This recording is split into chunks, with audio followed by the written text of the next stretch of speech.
Hello students, आज हम लोग सेंटर ऑफ मास पढ़ने जा रहे हैं। फिजिक्स का टॉपिक है, 11th के अंदर आता है, ऐसे जेई के लिए बहुत इंपॉर्टेंट टॉपिक है। So centre of mass is your first topic. So first of all, अगर हम सेंटर ऑफ मास समझना है, if you have to understand the basic concept of centre of mass, you must have knowledge about the system of particles. इससे पहले आप single single particle को पढ़ते आ रहे थे। लाइक आपने काइनेमेटिक्स में भी पढ़ा था, जो भी पढ़ा था आपने, वेलोसिटी, एक्सेलरेशन, जितने भी पैरामीटर्स आपने देखे थे वो किसके लिए देखे? सिंगल पार्टिकल्स के लिए देखे थे। अगर ये मल्टीपल पार्टिकल्स के साथ एक साथ बहुत सारे पार्टिकल मूव कर रहे हो तो उसका वेलोसिटी कैसा होगा, एक्सेलरेशन कैसा होगा, उसका सेंटर ऑफ मास किसको एज्यूम करेंगे। हो सकता है कि द कलेक्शन ऑफ पार्टिकल्स वहां पे हो, वो लाइक एक सिंगल बॉडी भी हो सकती है और बहुत सारी बॉडीज भी हो सकती है। तो सिंगल बॉडी को कंटिन्यूअस मास बोलेंगे। अगर ये हमारा सिंगल बॉडी को कंसीडर किया तो इसके अंदर बहुत सारे पार्टिकल्स हो रहे होंगे। इस पार्टिकल इसको इस सिस्टम को अपन क्या बोलेंगे? कंटिन्यूअस मास है ये सिस्टम। और इसमें बहुत सारे स्मॉल स्मॉल मॉलिक्यूल्स होंगे ना, तो वो मॉलिक्यूल्स क्या कहलाएंगे? इसके पार्टिकल्स कहलाएंगे इसके सिस्टम का। ओके। सो अगर ये तीनों पेन मिला दिया जाए, अगर एक साथ ये कोई मोशन कर रहा है या फिर ये हमने एक सिस्टम एज्यूम कर लिया है, तो इन तीनों का कहीं रिलेट कोई सेपरेशन पे रखा हुआ है। इन तीनों को अगर हम लोग पूरे सिस्टम को एज्यूम करें तो इसको क्या बोलेंगे? हम लोग डिस्क्रीट मास सिस्टम बोलेंगे। देखिए, सिंपल समझना है कि अगर क्लियर बाउंड्री हो, दो पार्टिकल के बीच में क्लियर बाउंड्री हो, तो उसको क्या बोलेंगे? हम लोग डिस्क्रीट सिस्टम बोलेंगे। और अगर क्लियर बाउंड्री ना हो तो इसको कंटिन्यू मान लीजिए। अगर ये इसमें सोचे तो इसमें क्या, इसमें जो मॉलिक्यूल्स है उसके बीच में क्लियर बाउंड्री नहीं है, हमें दिख नहीं रहा है, तो इसको अपन क्या बोलेंगे? कंटिन्यूअस मास बोलेंगे। और ये अलग अलग है। अगर तीनों सिस्टम को ऐसा कंसीडर किया तो ये इससे अलग है ना, क्लियर बाउंड्री दिख रही है दोनों के बीच में, तो इसको क्या बोलेंगे? हम लोग डिस्क्रीट बोलेंगे। और ये सब मिलके मान लीजिए तीनों एक साथ मिल जाए तो इसको ये डिस्क्रीट मास सिस्टम हो गया। एंड ये अकेला जो हुआ ये क्या हो गया? Continuous mass system. सो सबसे पहली चीज हम लोग समझने जा रहे हैं, that is system of particles. So आइए पहले हम लोग समझते हैं सिस्टम ऑफ पार्टिकल्स, है ना। System of particles basic basic समझते हैं कि इसमें क्या, इसको अपन ऐसा नॉर्मली बोलते हैं collection of large number of particles inside a well defined boundary is known as system of particles. Okay. So system of particles सबसे पहले क्या बोला? Well defined. हमने एक बाउंड्री डिफाइन कर लिया, इसमें बहुत सारे मास होंगे, like m1 m2 m3 mi mj, है ना। हमने n number of particles consider किया, mn। ठीक है। अब क्या होगा? ये m आई और एम जे आपस में मान लो इंटरेक्ट कर रहे हैं। जरूरी नहीं कि सब एक दूसरे से इंटरेक्ट करें। लेट अस अज्यूम कि एम आई और एम जे आपस में इंटरेक्ट कर रहे हैं, तो ये इस पे फोर्स लगाएगा एम आई जे, है ना। एंड ये वाला इस पे एम जे आई, मतलब एम आई जे क्या है? Force on J due to I J, है ना। Force on I due to J, है ना। एम जे आई क्या हो जाएगा? Force on J due to I. Okay. So ये ऐसा आपस में जो इंटरेक्ट कर रहे हैं, हमने सिस्टम ऑफ पार्टिकल कंसीडर किया, ये जो आपस में इंटरेक्ट कर रहे हैं, तो ये जो इंटरेक्शन फोर्स होता है इसको हम लोग क्या बोलते हैं? Internal force. ओके। सो इंटरेक्शन फोर्स यहां पे लिखेंगे, interaction force between particles of a system is internal force. Okay, so interaction force between particles of a system, एक सिस्टम के बीच में जो पार्टिकल्स आपस में फोर्स लगा रहे होंगे उसको अपन क्या बोलेंगे? It is internal force. External force क्या होगा? Interaction force between a particle of a system and and a particle from outside.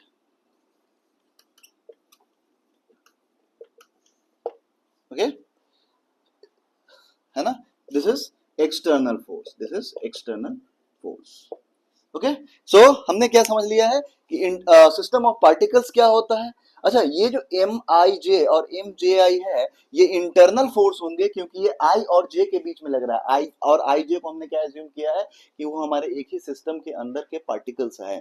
तो ये आपस में जब भी होंगे तो इक्वल एंड अपोजिट होगा. F I J equal to F J I. Keep in mind, ये internal force is always equal and opposite, याद रखिएगा. और एक्सटर्नल फोर्स बाहर से कोई लगा रहा होगा, मान लीजिए M1 पे कोई फोर्स लगा दिया F1, ये क्या होगा external force.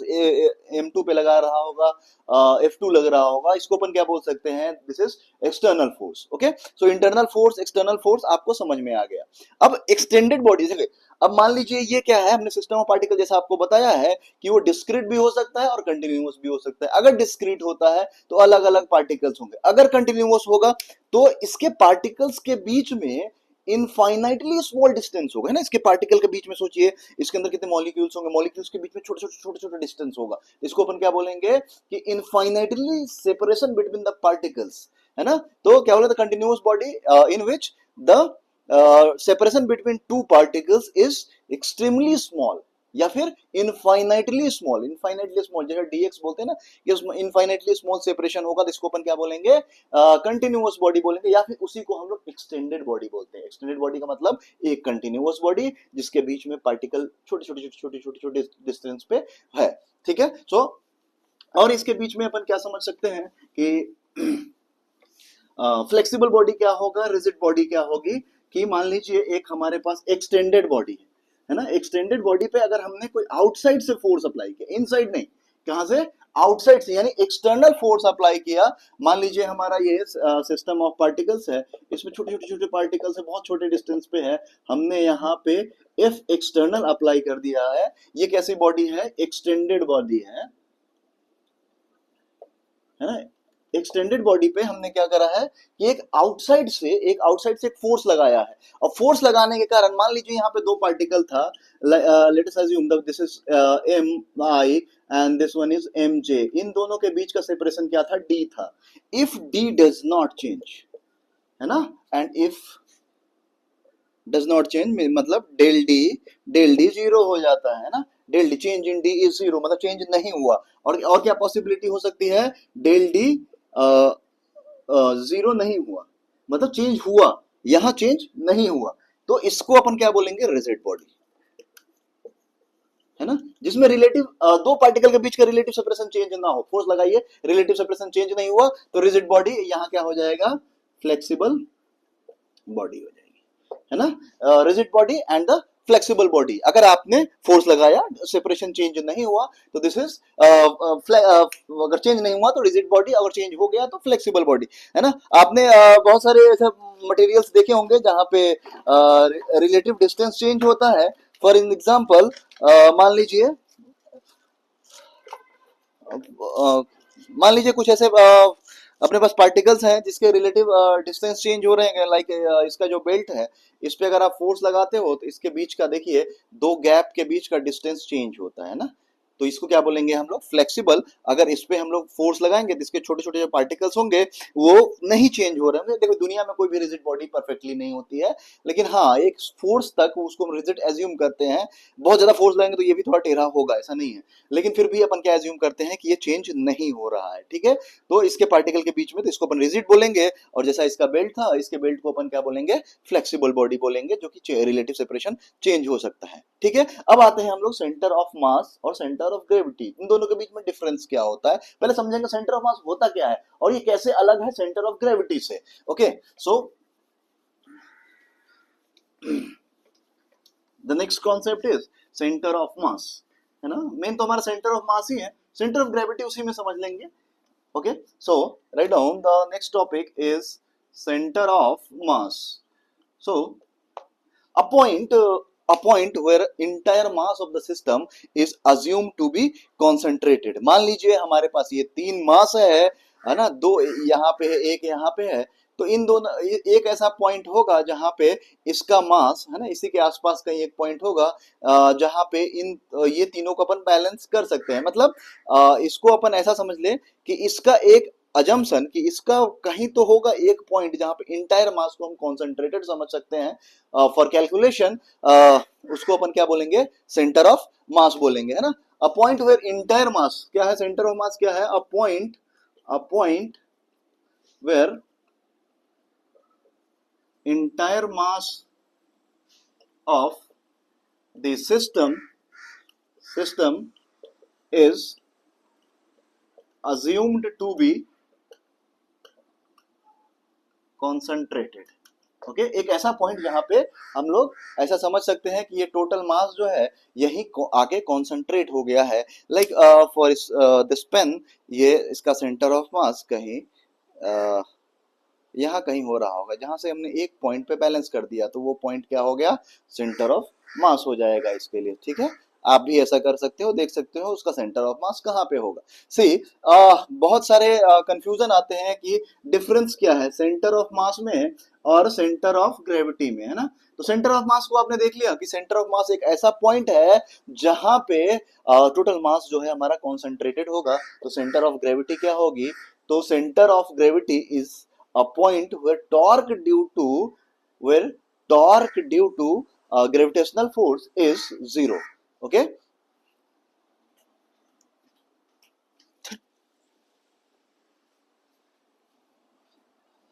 we can assume the torque due to force, कैसा फोर्स, ग्रेविटेशनल फोर्स जहां पे जीरो हो रहा होगा, इसको अपन क्या बोलेंगे, सेंटर ऑफ ग्रेविटी बोलेंगे। ओके, सो मान लीजिए कि एक रॉड है, इसका सेंटर ऑफ मास यहाँ है, इन बिटवीन यहाँ पे दिख रहा होगा। मान लीजिए इस पॉइंट पे हमारा सेंटर ऑफ मास है ना, ये हमारा सेंटर ऑफ मास है। अगर हम सेंटर ऑफ ग्रेविटी को की बात करें तो ये पॉइंट है, इसके अबाउट मान लीजिए इधर mg लग रहा है, इधर भी mg लग रहा है ना, हर पॉइंट पे mg ऐसा लग रहा होगा पर्टिकुलर पार्टिकल के लिए। तो इस पॉइंट पे हमारा टॉर्क जीरो होगा। ऐसा कब होगा, जब दोनों साइड सेम जी लग रहा हो। एज्यूम कीजिए कि हमने यहाँ पे एक ऐसी लाइन ड्रॉ करी है कि इस साइड में अलग ग्रेविटेशनल फील्ड, इधर अलग, इधर मान लीजिए जी है तो इधर जी डैश है, तो किधर होगा, या तो इधर का ज्यादा होगा, मतलब अगर मान लीजिए जी की वैल्यू ज्यादा है, जी डैश है, तो इधर का फोर्स ज्यादा होगा, है ना, इधर फोर्स ज्यादा होगा, इधर कम होगा, तो ये कैसा होगा, ऐसा टॉर्क बनता हुआ दिख रहा होगा, है ना। तो इसका जो पॉइंट है वो शिफ्ट कर जाएगा, वो जो जहां पे टॉर्क जीरो हो रहा है वो पॉइंट थोड़ा सा शिफ्ट करेगा, किसी और पॉइंट पे चला जाएगा। तो वो पॉइंट मान लीजिए ये इधर शिफ्ट कर जा रहा है, तो इस पॉइंट को हम लोग क्या बोलेंगे, सेंटर ऑफ ग्रेविटी बोलेंगे, है ना। सेंटर ऑफ ग्रेविटी और सेंटर ऑफ मास सेम होता है ऑन अर्थ। अगर अर्थ पे बात करें तो यूनिफॉर्म ग्रेविटेशनल फील्ड होता है, तो सेंटर ऑफ मास और centre of gravity same point पे लाई करेगा। कहीं आर्टिफिशियली हमने अगर अलग अलग ग्रेविटेशनल फील्ड बना लिया है तो वो अलग अलग होंगे। बेसिक कॉन्सेप्ट समझना जरूरी होता है। हम लोग सेंटर ऑफ मास कैलकुलेट करेंगे तो वहां पे सब कुछ आपको आ जाएगा। ऐसा भी हमें बहुत ज्यादा कैलकुलेशन नहीं करना। सेंटर ऑफ ग्रेविटी और सेंटर ऑफ मास अर्थ पे सेम पॉइंट पे लेंगे। Okay, so moving ahead,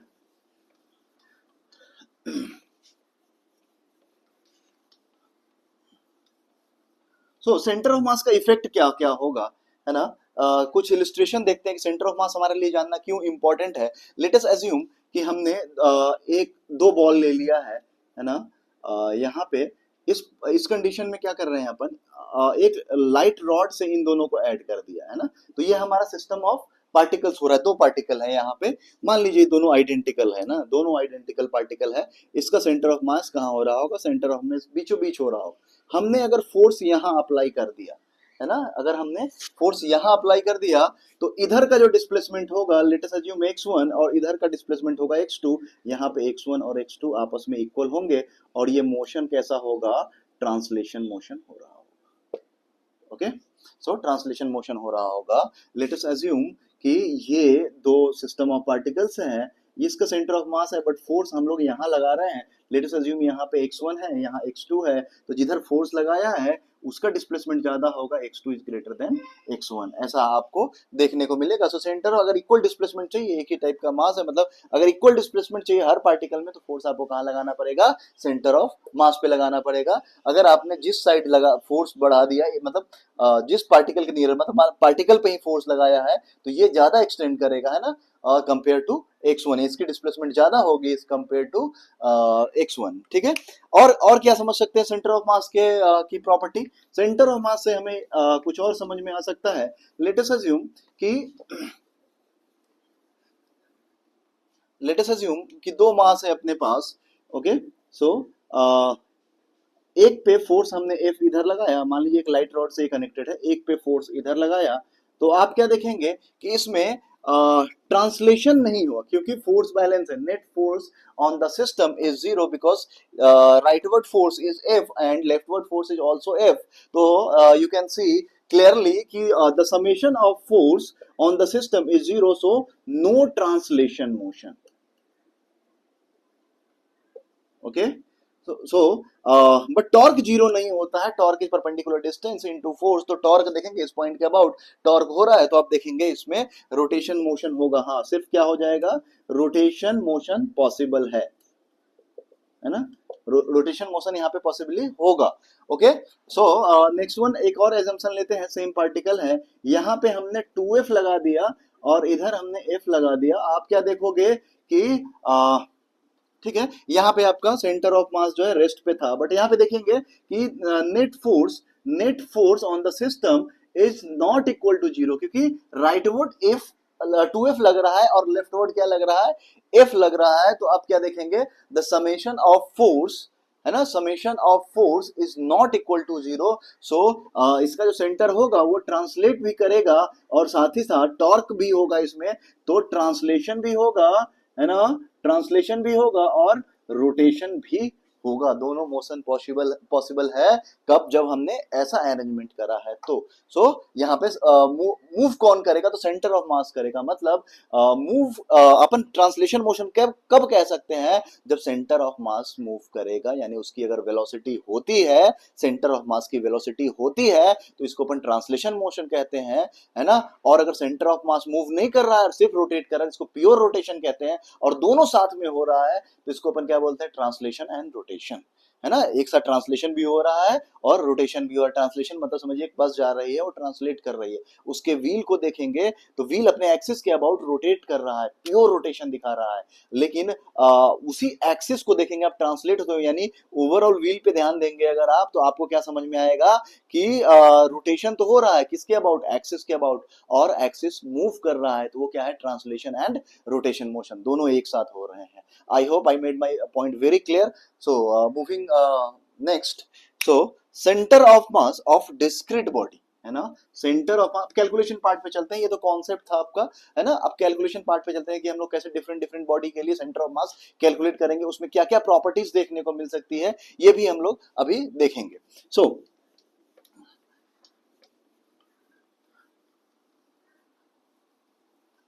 moving ahead, so center of mass of, है ना, डिस्क्रीट बॉडी, है ना, डिस्क्रीट बॉडी यानी डिस्क्रीट सिस्टम, है ना, एक सिस्टम ऑफ पार्टिकल्स है जहां पर सिर्फ डिस्क्रीट बॉडी है, वैसा हम लोग एज्यूम कर लेते हैं, ठीक है। सो सबसे पहले हम लोग क्या एज्यूम करेंगे, एक सिस्टम ऑफ पार्टिकल्स, इसमें डिस्क्रीट मासेस है, m1 m2 m3 ऐसा दिख रहा है ना। m1 जो है, let us assume a frame, एक फ्रेम एज्यूम करते हैं अपन, यहां से इसका पोजीशन वेक्टर r1 हो रहा है, ये m2 है, m2 v2 से मूव कर रहा है और इसका पोजीशन वेक्टर r2 हो रहा है, okay. And the late us assume another particle like m3 is moving with velocity v3 and the position vector is r3, okay। So as we have discussed, the translation motion is wholly depend upon centre of मास, है ना, कि centre of मास का motion कैसा हो रहा है, वही हमारा ट्रांसलेशन मोशन बताएगा कि ट्रांसलेशन मोशन हो रहा है या नहीं हो रहा है। यानी इंटायर ट्रांसलेशन मोशन किस पे डिपेंड करता है, हमारे सेंटर ऑफ मास पे डिपेंड करता है, ओके। सो अगर अपन इस टोटल सिस्टम को एक पॉइंट पे कॉन्सेंट्रेट करें, the addition is m, okay. और इसकी जो वेलोसिटी हो रही होगी वो क्या हो रहा होगा, VCM हो रहा होगा। मतलब किसी भी बॉडी में मोशन कितना है वो कैसे पता चलता है? मोमेंटम से पता चलता है कि ये जो पूरा सिस्टम है वो कितना मोशन कर रही है, ये पूरा सिस्टम कितना मोशन कर रही है, वो उसका सेंटर ऑफ मास बताएगा। यानी amount of motion is measured by P equal to M into VCM। ये पूरा सिस्टम जो है इसके पास इतना मोशन होगा, and this momentum is and this total momentum is addition of momentum of individual particles, है ना। हर पार्टिकल का जो मोमेंटम होगा उसका वेक्टर एडिशन हो रहा होगा। सो अपन लिख सकते हैं P equal to P1 plus P2 plus P3 so on Pn। N particle अगर हम लोगों ने एज्यूम कर लिया है तो ये हमारा P1 से लेके Pn तक हो रहा होगा। सो अपन ऐसा रिप्लेस करते हैं VCM equal to what, M1V1 plus M2V2 plus so on MN अगर आप इसको एक बार डिफ्रेंशिएट कर देते हो, अगर आपने इसको डिफ्रेंशिएट करा है तो आप क्या लिख सकते हो यहाँ पे MRCM। लेट अस अज्यूम ये हमारा यहाँ पे किसी एक पॉइंट पे RCM बन रहा है, दिस इज योर RCM, यहाँ सेंटर ऑफ मास है। ये पोजीशन वेक्टर जो होगा उसको हमने RCM एज्यूम किया है। तो एक बार डिफ्रेंशिएट करेंगे तो आपको क्या दिखेगा, MRCM that is equal to M1R1 plus M2R2। सबको डिफ्रेंशिएट करेंगे, वेलोसिटी को सॉरी माय बैड इंटीग्रेट करेंगे। सो वेलोसिटी को अगर आपने इंटीग्रेट करा तो आपको पोजीशन वेक्टर मिलेगा, है ना। These are the vector quantities, है ना। So keep please mark it as an arrow. Okay, so MRCM equal to what, M1R1 plus M2R2 so on, ऐसा number of particles के लिए हो रहा होगा। Okay, so as we know, है ना, अपन जानते हैं कि सेंटर ऑफ मास कहाँ पे है, हमारे RCM पे डिपेंड करता है। अगर इसको हम लोग कार्टेशियन कोऑर्डिनेट सिस्टम में लिखने की कोशिश करें, see first we can write MRCM is equal to summation of MR, okay, है ना, for some particle like K, like I, J, K are involved in unit vector, so we will use just like variable P, okay, so P and divided by remove mass from here and write it down here MP. So this is total mass, okay, so this is total mass M1 plus M2 plus M3 and so on, the total mass, and this one is M1R1 plus M2R2 plus so on as followed. Okay, so we can write RCM equal to XCMI. This is a vector quantity, so we can write in Cartesian form as XCMI plus YCMJ plus ZCMK. Okay, so when we will put here, we got RCM equal to summation of MP XP divided by summation of MP I, okay, plus, okay, so we will write everywhere like XP is what, sorry, RP is what, XPI plus YPJ plus ZPK. Okay, so we are going to write down like this. So plus summation of MPYP by summation of MPJ and so on K. For K it is summation MPZP divided by summation of MP K. Okay, unit vectors I, J and K. So finally we have what we have, this is Xi comparing with, we can write over here, this is equal to this. Okay, so by comparing this from this from this, we can write the XCM, okay, what is the center of mass, coordinate of center of mass in X direction is what, the summation of XM, summation of MP XP divided by summation of MP. So what is YCM? YCM we can write summation of, okay, summation of MP YP, okay, divided by summation of MP. So next one is ZCM. ZCM is what, the summation of MP ZP divided by summation of MP.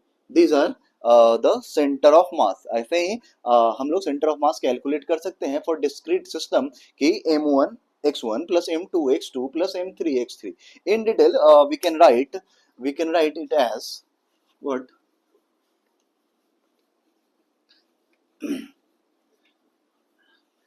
We can write the formula for center of mass for like XCM. XCM is what? M1 x1 plus M2 x2 plus so on. okay, for n number of particles, okay, and divide by m1 plus m2 plus m3, okay, plus so on. So it is ycm equal to m1 y1 plus m2 y2 plus m3 y3 plus so on, divided by m1 plus m2 plus m3 plus so on. Okay, what is ZCM? ZCM is m1 z1 plus m2 z2 plus m3 z3 plus so on, divided by m1 plus m2 plus m3 so on. Okay, so these are the formula that we are going to use in the numericals. Okay, so please note it down.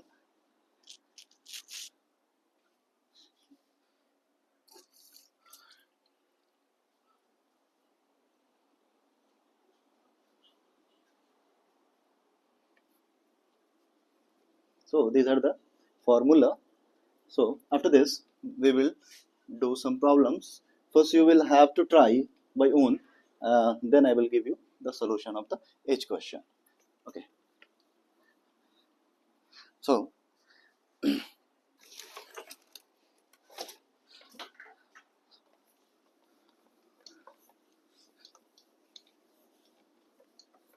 what we have next? Just calculate the center of mass for. Let us assume this is uh, mass 4 kg and this one is 2 kg. Okay, and this is 1 and this is 4 and this one is at distance 2 meter. Okay, just calculate it please. So pause करके आपने calculate कर लिया होगा. So moving towards solution. So let us assume this is on Cartesian coordinate system. So इसका जो coordinate होगा, this is 1 2 and the coordinate of this one is what? It is 4 2. So what we have formula, that is XCM. XCM is what? m1 x1 यानी 4 into 1, m1 into x1 यानी 4 into 1 plus 2 m2 x2 4 2 into 4 divided by the total mass of the system यानी m1 plus m2, that is 6. So it is 4 plus 8 by 6.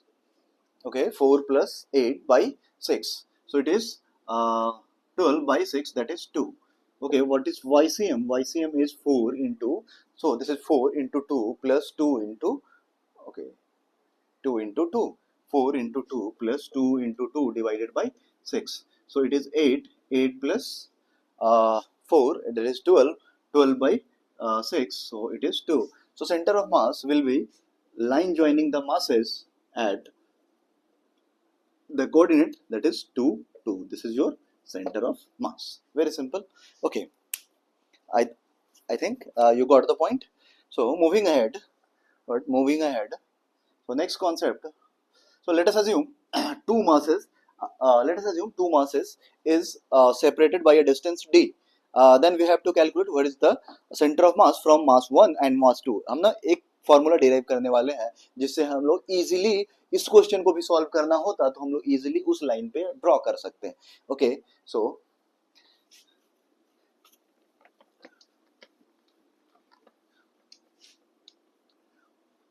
moving ahead, let us assume there are two masses. That is m1 and m2. This is m1 and this one is m2 and it is separated at a distance d.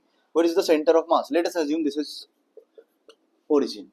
Okay, so कैसे क्या करेंगे अपन कि हमने assume कर लिया है कि this one is origin and this one is 0. X coordinate will be t and this mass is lying along the x axis. So let us assume this mass is lying along x axis. X axis के along ये mass जो है हमारा वो lie कर रहा है. So this one is d and this one is 0. So where will be the center of mass?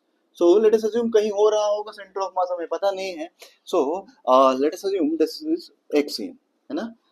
xcm कहाँ होगा कि m1 into x1. तो see m1 तो है but x1 क्या है 0.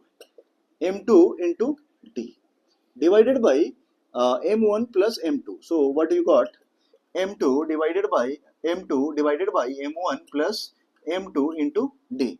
So this is what, this is m1 d divided by, okay, my bad, it is m2 by d, m2 into d divided by m1 plus m2 से कैसे याद रखेंगे इस फॉर्मूला को?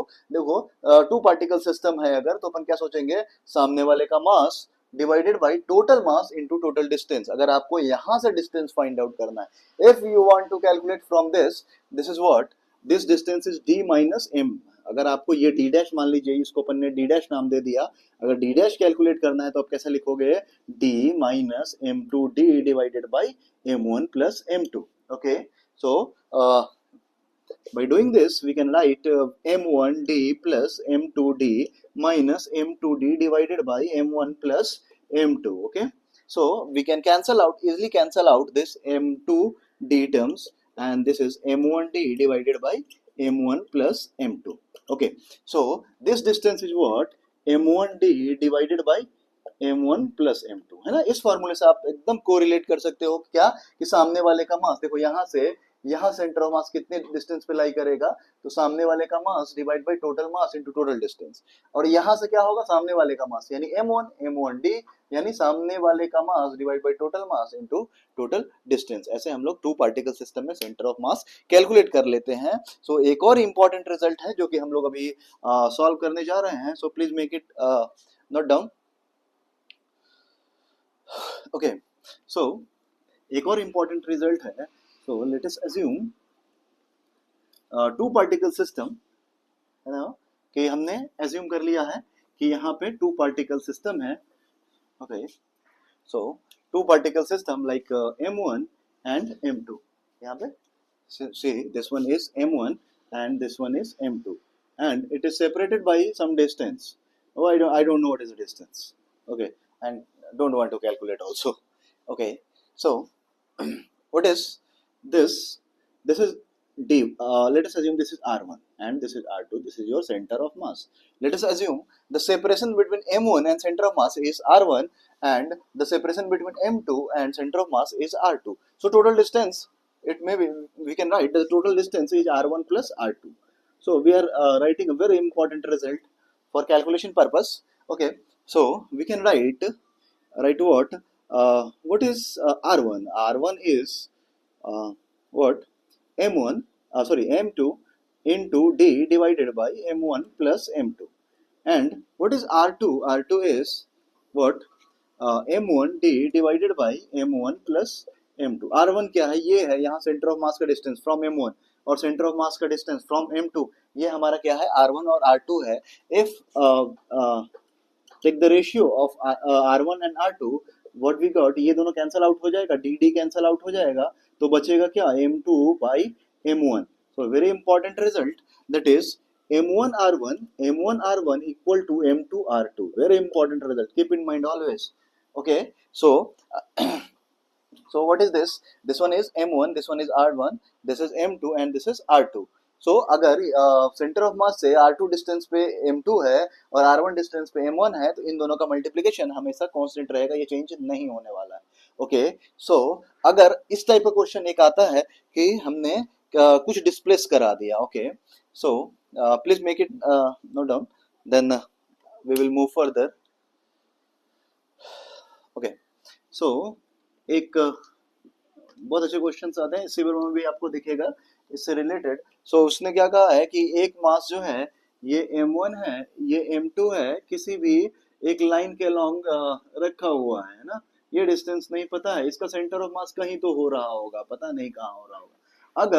अगर इसको हमने d डिस्टेंस से, है ना, अगर हमने d डिस्टेंस से डिस्प्लेस करा दिया, किसको, m2 को डिस्प्लेस कर, ये क्वेश्चन है कि अगर the displacement of m2 is d towards m1, then find the shift of the position of m1 to keep the center of mass stationary, है ना, सेंटर ऑफ मास को नहीं चेंज करना है, तब इसको कितना this one is m1, so m1 को कितना डिस्प्लेस करना पड़ेगा कि सेंटर ऑफ मास चेंज ना हो। तो सेंटर ऑफ मास चेंज ना हो, सो लेट अस अज्यूम यहीं पे सेंटर ऑफ मास एग्जिस्ट कर रहा है।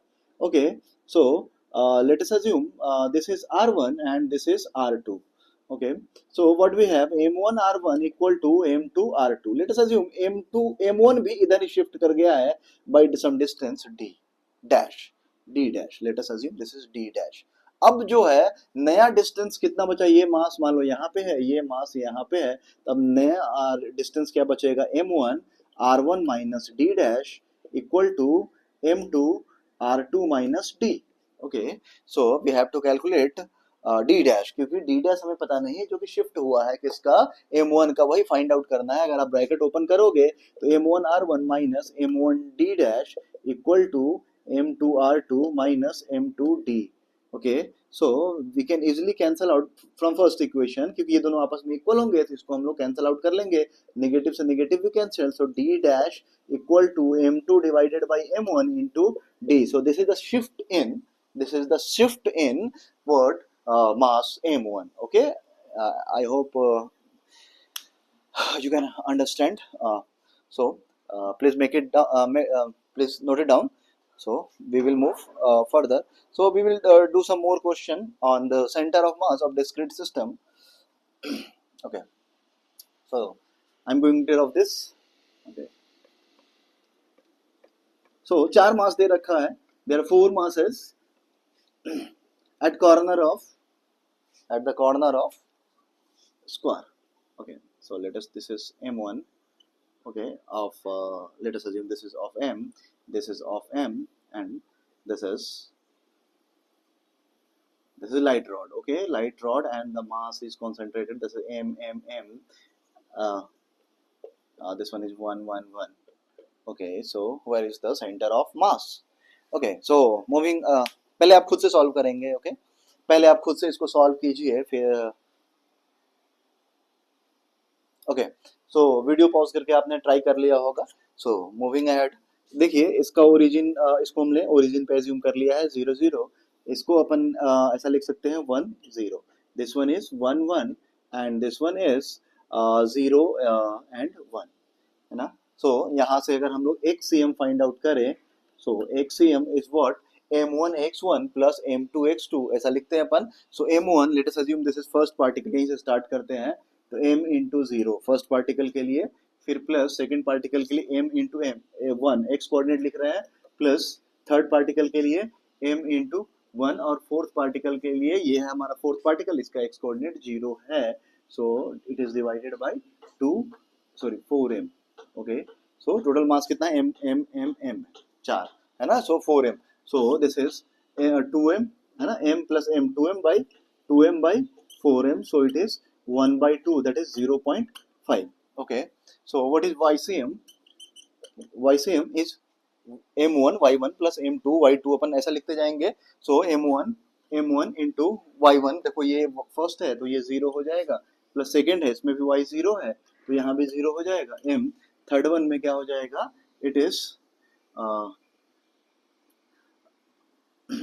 M into 1 plus M, fourth particle के लिए भी है 1 हो जाएगा, divided by 4M. So it is also 2M divided by 4M, that is 1 by 2, that is 0.5. तो इसका सेंटर ऑफ मास कहीं यहाँ हो रहा होगा 0.5 और 0.5. आई होप आपको सेंटर ऑफ मास समझ में आ रहा है ना. So this are the discrete masses, है ना. डिस्क्रीट मास के लिए हम लोग सेंटर ऑफ मास कहीं भी हो, डिस्क्रीट मास में कुछ दिमाग नहीं लगाना है, सीधा आप M1 X1 M1 M2 X2 करते जाओ, आप इजीली सारे क्वेश्चंस को सॉल्व कर सकते हो. Okay, so moving at centre of mass of continuous body, है ना. कंटिन्यूअस बॉडी के लिए हम लोग कैसे कैलकुलेट कर सकते हैं. Okay, so first of all यहाँ पे हम लोग टॉपिक का नाम चेंज कर रहे हैं. सो centre of mass for continuous body. Okay, continuous body का सेंटर ऑफ मास कैसे फाइंड आउट करूँ. सबसे पहले अगर आपको थोड़ा बहुत इंटीग्रेशन का नॉलेज हो नहीं है तो पहले आपको थोड़ा सा इंटीग्रेशन समझना पड़ेगा. ओके, सो मैं नेक्स्ट कभी वीडियो डाल दूंगा इंटीग्रेशन के लिए. अभी बेसिक इंटीग्रेशन है जो आप समझिएगा. देखिए, कोऑर्डिनेट सिस्टम 2 टाइप का होगा जो हमें 2 डायमेंशन में पढ़ना है. क्या एक कार्टेशियन होगा और एक पोलर होगा. कभी भी कार्टेशियन कोऑर्डिनेट का यूज आए तो अपन x पे dx कट करते हैं, एक एलिमेंटल लेंथ. और अगर वो एक्सटेंडेड हो, मतलब पोलर के फॉर्म में हो, मतलब कुछ एंगल वैंगल बना रहा हो, कुछ रेडियस वाला केस हो, तो वहां पे दो वेरिएबल होंगे हमारे पास, थीटा और आर। तो कभी हम लोग देख लेंगे हर एप्लीकेशन के अकॉर्डिंग थीटा वेरी कर रहा है या फिर आर वेरी कर रहा है, मतलब रेडियस वेरी कर रहा है या फिर एंगल वेरी कर रहा है, उसके अकॉर्डिंग हम लोग अपने कॉन्सेप्ट को चेक करेंगे। ओके, सो कंटिन्यूअस बॉडी के लिए बहुत सिंपल है कि हमें क्या करना है कि एक कंटिन्यूअस मास एज्यूम कर लेना है। कोई इसमें कंटिन्यूअस मास का मतलब क्या होगा कि इसमें कोई क्लियर बाउंड्री है ही नहीं, है ना, ना M1 दिख रहा है, ना M2 दिख रहा है, ना M3 दिख रहा है, लेकिन उसको अपन क्या करते हैं, छोटे छोटे मास में कट कर सकते हैं, तो स्मॉल स्मॉल मासेस। तो मान लो एक छोटा सा मास हमने क्या कट कर लिया है, DM, है ना, DM जो कि R डिस्टेंस पे है यहाँ से, है ना, यहाँ पे हमने एज्यूम कर लिया है R डिस्टेंस पे। सो RCM इसका टोटल सेंटर ऑफ मास क्या होगा, जैसा पिछली बार हमने क्या करा था, समेशन करा था, इस बार हम लोग क्या करने वाले हैं, इंटीग्रेशन करने वाले हैं। सो देखिए क्यों इंटीग्रेशन कर रहे हैं, क्योंकि जब क्लियर बाउंड्री होगी तो हम उसको ऐड इजिली कर सकते हैं, जब क्लियर बाउंड्री नहीं है तो हम उसका एडिशन नहीं कर पाते हैं, है ना, तो हमें क्या करना पड़ता है, उसका समेशन करना पड़ता है, सॉरी, अगर हमारा क्लियर बाउंड्री है, डिस्क्रीट है, तो हम उसको सम कर लेते हैं, ऐड कर लेते हैं, लेकिन अगर क्लियर बाउंड्री नहीं है तो उसको इंटीग्रेट करना पड़ता है, बिना इंटीग्रेशन के पॉसिबल नहीं है, क्योंकि वो तो इनफाइनाइट नंबर ऑफ पार्टिकल्स, कितना सम करते रहोगे, पॉसिबल नहीं है। So we will use integration. Okay, so what is, अपन ऐसा लिखते हैं, कैसा, सेंटर ऑफ मास लिखने का तरीका शायद याद होगा आपको, समेशन ऑफ M1 R1 याद है, M1 R1, M क्या है, R1 क्या था, the position vector of that mass M1। Okay, so अगर हमने DM मास कैलकुलेट यहाँ पे कंसीडर किया है, DM एक स्मॉल मास, DM एलिमेंटल मास ना, वेरी स्मॉल, इनफाइनाइटली स्मॉल, एक छोटा सा मास कट कर लिया है ना, अगर हमने यहाँ से DM कट करा है तो ये कहीं ना कहीं इसका कोई पोजीशन वेक्टर होगा, तो क्या अपन क्या लिखते हैं, the position of that mass, okay, R into what, DM, है ना, M इंटू R लिखते थे ना समेशन में, समेशन के बदले इंटीग्रेशन, और वो M1 का पोजीशन वेक्टर R1 था, तो यहाँ पे DM का पोजीशन वेक्टर क्या है, R है, divided by the summation of total mass यानी DM का इंटीग्रेशन। वैसे ही अगर इसको फिर x को क्या, x ना, x1 x2 x3 ऐसा, sorry, x1 I plus y1 j ऐसा अगर कार्टेशियन फॉर्म में लिखेंगे तो इसको अपन क्या लिख सकते हैं, xcm equal to what, integration of xdm divided by integration of dm, ycm क्या हो जाएगा यहाँ पे, integration of ydm divided by integration of dm। ये आप कोरिलेट कर सकते हो, अभी जो हम लोगों ने डिस्क्रीट मास के लिए पढ़ा है सब कुछ सेम होगा, बस समेशन के जगह पे इंटीग्रेशन आ गया है, and ZCM equal to integration of ZDM divided by integration of dm. These are the formula that we are going to use in the next concept. Okay,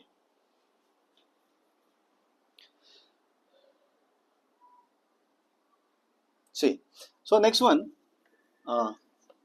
कुछ सेंटर ऑफ मास हम लोग अब कैलकुलेट करने जा रहे हैं, बहुत अच्छे से देखिएगा, अगर आपको ये चीजें समझ में आती है तो आप बहुत अच्छे से सेंटर ऑफ मास को समझ सकते हो। ओके, सो फर्स्ट हम लोग कुछ एग्जांपल्स लेते हैं जहाँ पे हम लोग सेंटर ऑफ मास कैलकुलेट करके आपको बताएंगे, नेक्स्ट आप खुद से करिएगा, आपको ज्यादा अच्छा लगेगा। ओके, सो व्हाट इज, अगर हमने कैलकुलेट करना है centre of mass of a uniform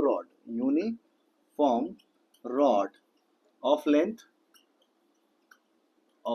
L। देखिए अगर यूनिफॉर्म का मतलब क्या होता है कि हर जगह इक्वल डिस्ट्रीब्यूशन ऑफ मासेस, है ना, कि मास डिस्ट्रीब्यूशन, देखिए तीन तरीके का मास डिस्ट्रीब्यूशन होता है, कौन सा, एक लीनियर मास डिस्ट्रीब्यूशन, एक सरफेस मास डिस्ट्रीब्यूशन और एक वॉल्यूम मास डिस्ट्रीब्यूशन।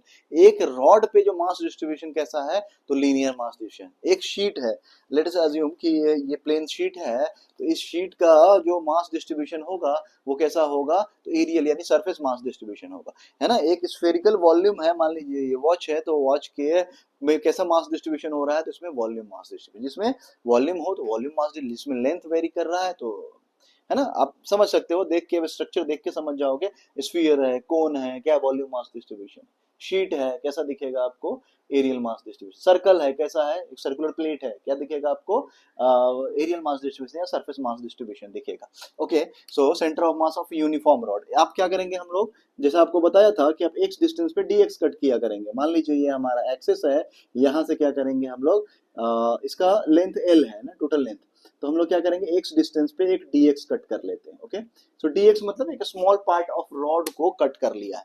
अगर आपने एक स्मॉल पार्ट ऑफ रॉड को कट करा है तो क्या कट हो जाएगा, उसका कुछ मास होगा। अगर आपने एक small part of rod cut करा है तो उसका एक कुछ मास हो रहा होगा। से हमने लैम्डा मास डेंसिटी जो है, मास डेंसिटी क्या बोलेंगे अपन, लैम्डा ले लिया है ना। Lambda that is total mass of the rod divided by total length होता है ना। सो अगर मान लीजिए एक रॉड है जो कि 5 मीटर लॉन्ग है, उसका मास जो है मान लीजिए 10 केजी हो रहा है, तो उसकी मास डेंसिटी कितनी हो जाएगी, तो total mass divided by total length, है ना। 5 केजी का रॉड, सॉरी 10 केजी का रॉड 5 मीटर लेंथ था, तो 10 divided by 5 that is 2 KG पर मीटर आपको दिखाई देगा, है ना। सो अगर आपको जिस भी लेंथ का, मान लीजिए 3 मीटर का लेंथ का मास कितना होगा, तो मास डेंसिटी यानी कितना था 2 इंटू लेंथ 3, यानी आपको उसका 6 मीटर दिखेगा, है ना। तो ऐसे हम लोग लैम्डा को बताते हैं कि इट इज मास डेंसिटी। इसका यूनिट क्या हो जाता है, केजी पर केजी पर मीटर आपका इसका यूनिट हो जाएगा। ओके, सो अगर आपने यहाँ पे रॉड में एक छोटा सा मास डीएम कट करा है, तो इसका कुछ ना कुछ मास हो रहा होगा ना। एक लेंथ कट करा, आपने क्या कट करा, डीसी डीएक्स कट करा, एक लेंथ कट करा, तो उसका कुछ मास हो रहा होगा। मास कितना हो जाएगा, तो लैम्डा इंटू dx। अपन क्या जानते हैं, the mass is equal to mass density into length. तो लेंथ कितना है इसका, dx है। कहां से कट किया, x पे हम लोगों ने dx कट करा है ना, तो हमें मास मिला है दैट इज लैम्डा dx। सो इसका सेंटर ऑफ मास देखिए, इसका सेंटर ऑफ मास किधर होगा, x में ही होगा, y तो होगा नहीं, है ना। उस लाइन के अलॉन्ग ही उसका सेंटर ऑफ मास लाई कर रहा होगा। सो x cm क्या हो जाएगा, this is integration of what, x into DM. देखिए पोजीशन ऑफ दिस डीएम कितना है, तो x है, इंटू क्या लिखेंगे हम लोग, डीएम लिखेंगे। Okay, so divided by integration of DM. So you can easily calculate this one, like the integration of what, x DM. x और डीएम के जगह पे क्या लिख सकते हैं हम लोग, lambda into dx divided by integration of lambda into dx। यहाँ से आप लैम्डा को बाहर कर दीजिए, तो क्या मिलेगा, ऊपर x dx बचेगा, जिसका इंटीग्रेशन होता है x स्क्वायर बाई 2। ओके, और यहाँ क्या हो जाएगा, लैम्डा को बाहर करेंगे तो क्या हो जाएगा, ओनली x, dx का इंटीग्रेशन क्या होगा, x होगा। और x का वेरिएशन कहाँ से कहाँ तक हो रहा है, ये मैं छोटा सा मास है, तो इसको आप पीछे खींच के लेके जाओगे ना, रॉड कवर करना है तो इसको पीछे खींचोगे और इसको आगे खींचोगे, यानी लोअर लिमिट क्या हो जाएगा इसका 0, अपर लिमिट क्या हो जाएगा l। So it is what, lambda into L square divided by 2, और यहाँ पे क्या हो जाएगा l by 2, sorry l, only l, तो l, लैम्डा से लैम्डा कैंसल, है ना, यहीं पे लैम्डा लैम्डा कैंसिल कर सकते हैं, खैर। सो इट इज l बाई 2, यानी सेंटर ऑफ मास कहाँ लाई करेगा, l बाई 2 डिस्टेंस पे लाई करेगा। Okay, I hope I made my point very clear, so please note it down.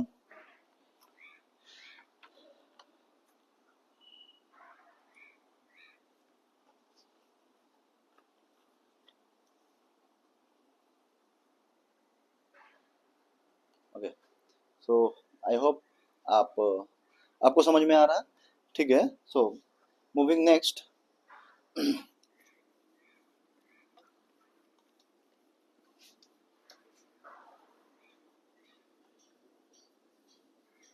so what is the center of mass। अगर मान लीजिए इसी rod को हमने एक आर्क फॉर्म दे दिया, है ना, अगर हमने एक आर्क मतलब रॉड को ऐसा टेढ़ा कर दिया, तो उसका सेंटर ऑफ मास किधर होगा, देखते हैं। ओके, सो अगर हमने ऐसा ले लिया कि centre of mass of a, है ना, of a system of a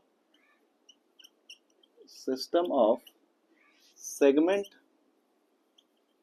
system of segment of a uniform circular arc, segment of a uniform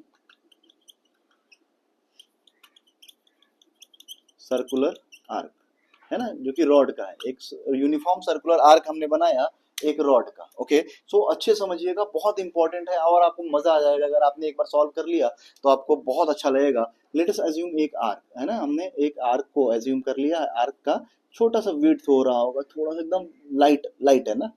सो हम यहाँ एज्यूम करते हैं कि इसका एक्सटेंशन माइनस थीटा से थीटा हो रहा हो, है ना, इसका माइनस थीटा से थीटा हो रहा होगा, मतलब नीचे माइनस थीटा ऊपर थीटा, मतलब 2 थीटा। टोटल आर्क का जो एंगल जो बन रहा होगा वो 2 थीटा होगा।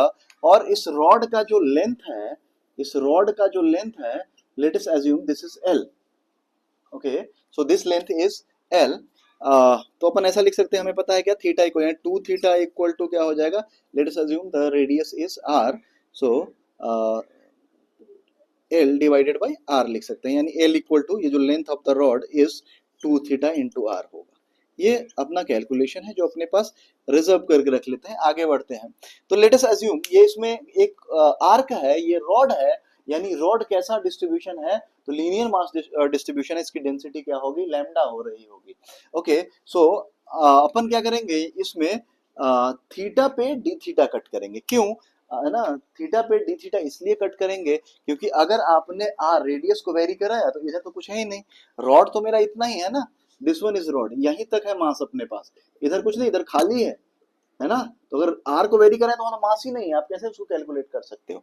सो इसको कैलकुलेट करने के लिए क्या करेंगे हम लोग, थीटा पे मान ली थीटा है हमारे पास, तो क्या करेंगे फाइव पे डी फाइव कट कर लेंगे। ओके, सो फाइव पे हमने क्या करा, डी फाइव कट करा, डी फाइव कट करा। अगर आपने फाइव पे डी फाइव कट किया तो आपको क्या मिल जाएगा यहाँ पे, this one, this is what, देखिए ये आर है और एंगल डी फाइव है, तो this length is dl and dl is what, are into D phi, है ना, theta equal to l by r होता है ना, थीटा कितना है, डी फाइव है ना, और इसका लेंथ हमने एज्यूम कर लिया है डीएल है, या जो एक लेंथ कट करा है वो डीएल है, that is R into D phi.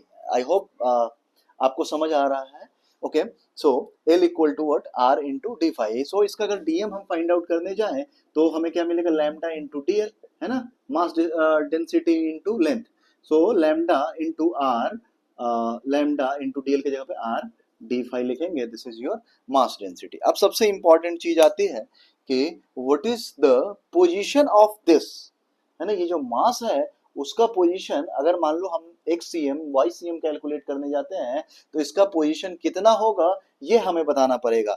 So let us assume कि ये यहाँ पे है ना, एज्यूम क्या करना है, ये इसका पोजीशन यही है। अगर अपन एक्स कोऑर्डिनेट मान लीजिए ये हमारा एक्स एक्सिस है और इसको हमने वाई एक्सिस एज्यूम कर लिया, तो इसका पोजीशन यहाँ से कैसे निकलेगा, तो हम लोग एक यहाँ से एक परपेंडिकुलर ड्रॉ कर देंगे, है ना, तो ये अगर फाइव है तो this one is are sine phi, ये आर साइन फाइव हो रहा होगा, और इधर क्या हो रहा होगा, आर कॉस फाइव हो रहा होगा। आई होप आपको समझ में आया है, इस मास का पोजीशन एक्स में कितना है, तो आर कॉस फाइव, यानी अब हम कैलकुलेट करने क्या जा रहे हैं, तो हम लोग एक्स सी एम कैलकुलेट करने जा रहे हैं, सेंटर ऑफ मास का एक्स कोऑर्डिनेट कैलकुलेट करने जा रहे हैं। तो ये क्या बताता है, x d m divided by integration of d m. Okay, so x कितना है इसके लिए, सो देखिए इसका एक्स कोऑर्डिनेट कितना है, तो आर कॉस फाइव, यहाँ पे लिखिएगा आप आर कॉस फाइव। ओके, और डीएम, डीएम की जगह पे क्या लिखेंगे हम लोग, लैम्डा आर डी फाइव, जो कि यहाँ पे दिया हुआ है, इसको हम लोग इंटीग्रेट करेंगे और डीएम की जगह पे फिर से क्या लिखेंगे, r lambda d phi. I think आपको चीजें समझ आ रही है। से अगर आप इसको आगे कैलकुलेट करने जाते हैं तो आपको क्या दिखेगा, इट इज इक्वल टू, देखिए इसमें से कांस्टेंट क्या क्या है, देखिए आर चेंज नहीं हो रहा है इस मास में, क्या है, इस डी फाइव को ही तो बढ़ाते जाएंगे ना, ऊपर वाला यहाँ लेके जाएंगे, नीचे वाला यहाँ लेके आएंगे, तो आपको क्या दिखेगा, पूरा रॉड कवर होता जाएगा, है ना, ऐसा था, इसको क्या पूरा एक्सटेंड करो, नीचे वाले को एंगल यहाँ ले आओ, ऊपर वाले का यहाँ ले जाओ, मतलब माइनस थीटा से, देखिए थीटा के डायरेक्शन में जाएंगे तो पॉजिटिव थीटा, अगर नीचे जाते हैं तो निगेटिव थीटा, मतलब क्लॉकवाइज को हम लोग निगेटिव लेते हैं, तो नीचे वाले को निगेटिव, ऊपर वाले को पॉजिटिव, तो माइनस थीटा से थीटा इसका लिमिट हो रहा होगा, आर कांस्टेंट होगा, लैम्डा कांस्टेंट होगा, और कुछ नहीं, लैम्डा एंड आर स्क्वायर दोनों कांस्टेंट है, जिसको हम लोगों ने बाहर ले लिया, ऊपर ऊपर क्या बचेगा, cos phi into D phi divided by lambda into r integration of, यहाँ पे डी फाइव आपको दिख रहा होगा, डी फाइव माइनस थीटा से थीटा जा रहा होगा, ये भी माइनस थीटा से थीटा जा रहा होगा। Okay, so what is this, यहाँ से कैंसल आउट हो जाएगा, सिर्फ आर बच रहा है। अब देखिए यहाँ पे बच रहा है, कॉस का इंटीग्रेशन जो होता है वो साइन होता है ना, this is sine five from minus theta to theta, और डिवाइडेड बाई क्या हो जाएगा, फाइव, और कहाँ से कहाँ तक, माइनस थीटा से theta. Okay, so what is this, R, है ना, साइन फाइव की जगह पे अपन क्या लिखेंगे, साइन थीटा।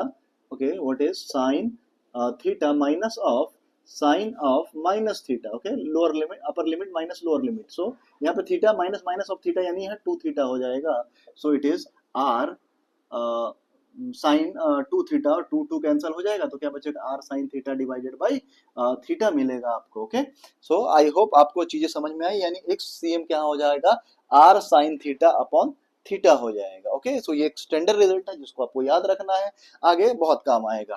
YCM यहाँ से अगर हम लोग कैलकुलेट करने जाए तो YCM में देखिए सब कुछ सारा कैलकुलेशन सेम रहेगा, सिर्फ कॉस के जगह पे देखिए ये y के जगह पे क्या है, r cos थीटा के जगह पे r sin थीटा होगा, बाकी सब कुछ सेम है। यानी जब इंटीग्रेशन करके आओगे तो आपको क्या दिखेगा, यहाँ माइनस कॉस पाई, क्योंकि यहाँ साइन का इंटीग्रेशन कॉस हो रहा होता, सॉरी हाँ साइन का इंटीग्रेशन कॉस हो रहा होता, इसलिए माइनस साइन ले लेंगे बाहर, and this one is minus theta to theta and divided by what, यहाँ पे टू थीटा दिख रहा होता। सी कॉस क्या होता है, एक इवन फंक्शन है, अगर कॉस के अंदर माइनस थीटा भी रखोगे तो फिर भी कॉस थीटा ही मिलता है। सो क्या मिलेगा हमें, cos theta minus cos theta, यानी क्या हो जाएगा, जीरो।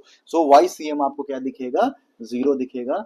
सो आपको याद रखना है, क्या नोट में याद रखना है कि सेंटर ऑफ मास कहाँ लाई कर रहा है, तो एंगल बाइसेक्टर पे। देखिए किस पे लाई कर रहा है, एक्स एक्सिस पे कर रहा है, यानी एंगल बाइसेक्टर पे कहीं ना कहीं लाई कर रहा है, एंगल है ना, एंगल बाइसेक्टर पे कितने डिस्टेंस पे, R sine theta upon theta distance पे लाई कर रहा है। याद रखिएगा यहाँ पे angle of the arc is two theta not theta, है ना, angle of arc is what, two theta not theta, हमेशा याद रखिएगा आपको। सो एंगल बाइसेक्टर पे लाई करेगा, और कहाँ पे लाई करेगा, R sine theta upon theta पे लाई करेगा। ओके, सो इस रिजल्ट को हम लोग कहाँ कहाँ अप्लाई कर सकते हैं, सो मैं आपको दिखाता हूँ इस रिजल्ट को आप कहाँ कहाँ अप्लाई करेंगे।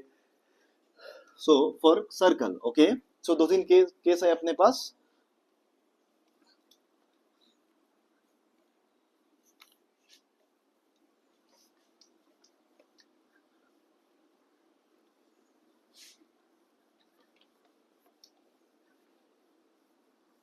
For complete circle case one, है ना, केस वन यहाँ से अपन देखेंगे केस वन। अच्छा अपने पास क्या था, R sine theta, R sine theta upon theta था, जो कि एंगल बाइसेक्टर पे लाई कर रहा था। Okay, so case one for circle, है ना, फॉर, है ना, कंप्लीट सर्कल के लिए देखिए सेंटर ऑफ मास कहाँ लाई करेगा, सी ये सेंटर पे कितना एंगल बनाता है, ये जो आर्क है, सर्कुलर आर्क है, कंप्लीट सर्कल आर्क, वो सेंटर पे कितना एंगल बनाएगा, तो टू थीटा, यानी अपन यहाँ लिख सकते हैं, यहाँ अपन लिखेंगे two theta equal to how much, two pi, है ना, 360 का मतलब टू पाई रेडियन होता है। Okay, so theta equal to what, pi. अगर आप यहाँ पे एंगल बाई, इसमें दोनों हो सकता है, इधर भी एंगल बाइसेक्टर, ये भी एंगल, किसी पे भी देखेंगे तो आप देखिए कितना होगा, R sine pi divided by what, pi. Sine pi कितना होता है, जीरो, खत्म कहानी, यानी जीरो। वाई तो पहले से ही जीरो था, एक्स भी जीरो हो जाएगा, तो सेंटर ऑफ मास कहाँ पे लाई करेगा, इसके ज्योमेट्रिकल सेंटर पे ही लाई करेगा। फॉर सेमी सर्कल, अगर आपने सेमी सर्कल एज्यूम किया है किसी भी डायरेक्शन में, है ना, मान लीजिए ये भी हो जाए, है ना, ये मान लीजिए ऐसा है सेमी सर्कल, सेकंड कंडीशन के लिए सेमी सर्कल है जिसका रेडियस आर है, इसका सेंटर ऑफ मास अगर आपको फाइंड आउट करना है तो ये कितना एंगल बना रहा होगा, तो पाई बना रहा होगा, टू थीटा इक्वल टू पाई होगा, ना कि थीटा इक्वल टू पाई, क्योंकि हमने क्या कंसीडर किया था, है ना, याद होगा आपको, हमने कंसीडर किया था two theta. Okay, two theta pi, so theta equal to pi by two. तो इसका सेंटर ऑफ मास देखिए, एंगल बाइसेक्टर पहले कौन है, ये है एंगल बाइसेक्टर, इसी लाइन पे लाई करेगा, तो कहाँ लाई करेगा, आर इंटू साइन 90 कितना हो जाएगा, one divided by pi by two, this is two R by pi. So ये कहाँ पे, टू आर बाई पाई पे ये लाई करेगा। ओके, आई होप आपको ये चीजें समझ आ रही। फॉर क्वार्टर सर्कल ये कहाँ लाई करेगा, सो क्वार्टर सर्कल में आप देखेंगे तो यहाँ पे इस पॉइंट पे कहीं लाई कर रहा होगा। सो यहाँ टू थीटा क्या हो जाएगा, पाई बाई टू होगा, so theta equal to what, pi by four. So what is centre of mass, centre of mass इस लाइन पे कहाँ लाई करेगा, तो R into sine pi by four, that is one by root two divided by pi by four. So four ऊपर चला जाएगा तो क्या बचेगा, this is R two root two divided by pi, है ना, R two root two divided by पाई पे इसका सेंटर ऑफ मास लाई कर रहा होगा। आई होप चीजें आपको समझ में आ रही है ना। कुछ और चीजें हैं जो मैं आपको बताना चाहूंगा, सो बट वीडियो लेंथ ज़्यादा हो जाने के कारण मैं नेक्स्ट लेक्चर में इसको कंटिन्यू करता हूँ। इसमें अगर आपको कोई डाउट है तो you can write down in comment box. So अगर आपको लगे कि हेल्पफुल है, so please comment and share the video. Thank you.